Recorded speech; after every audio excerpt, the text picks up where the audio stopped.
धरती पर एक नए तरह के पोल्यूशन यानी कि प्रदूषण का खतरा मंडरा रहा है। इसका नुकसान दो तरह से होगा।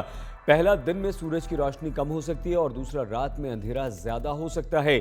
आइए हम आपको बताते हैं कि आखिर ये किस तरह का पोल्यूशन है। ये प्रदूषण है धरती के चारों तरफ बढ़ते हुए सैटेलाइट्स का। ये चेतावनी यूनिवर्सिटी ऑफ कैलिफोर्निया के भौतिक वैज्ञानिक टोनी टाइसन ने 19 दिसंबर 2019 को दी थी। लेकिन इस समय चर्चा में ये इसलिए है क्योंकि उनके द्वारा किए गए रिसर्च पर एक रिपोर्ट साइंस मैगजीन में प्रकाशित हुई।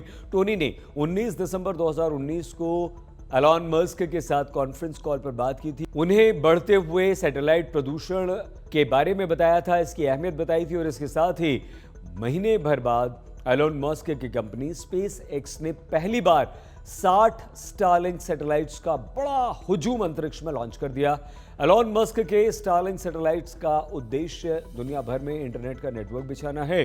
सर्विस अंतरिक्ष से सीधी हमें मिलेगी। तो ये तो शुरुआत थी।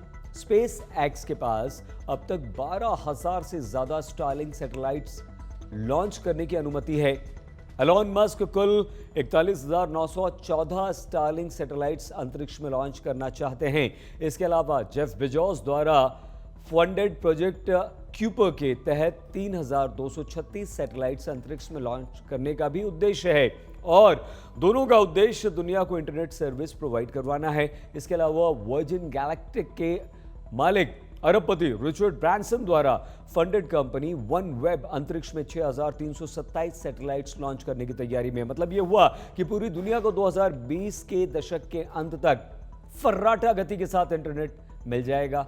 इसके अलावा चीन ने भी अंतरिक्ष में 12,992 सैटेलाइट्स लॉन्च करने की एक बड़ी योजना इंटरनेशनल रेगुलेटर के पास भेज दी है और ये भी ब्रॉडबैंड इंटरनेट सर्विस देने की तैयारी में, यानी कि चीन का सबसे बड़ा कदम।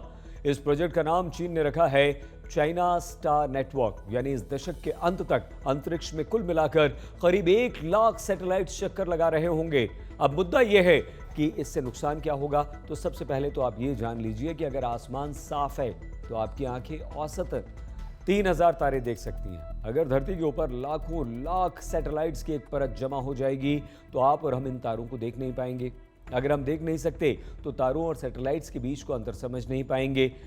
आपको हमें कई विचित्र प्रकार के चमकते और चलते हुए बिंदु जैसे सैटेलाइट्स अंतरिक्ष में दिखाई देंगे। ये सैटेलाइट्स धरती की निचली कक्षा में ही लॉन्च किए जाएंगे। सैटेलाइट्स के प्रदूषण को कम करने के लिए स्टारलिंक के वैज्ञानिकों ने अपने सैटेलाइट्स के ऊपर एक ऐसी परत लगा दी है जो उसे सूरज की रोशनी में 4 गुना कम चमकने की सुविधा देती है, ताकि धरती पर मौजूद किसी व्यक्ति को स्टारलिंक का सैटेलाइट तारे जैसा न दिखे। लॉन्च के बाद सैटेलाइट्स को धरती की कक्षा में इस तरह से पहुंचाया जाता है ताकि उसका रिफ्लेक्शन बहुत तेजी से धरती पर ना आए।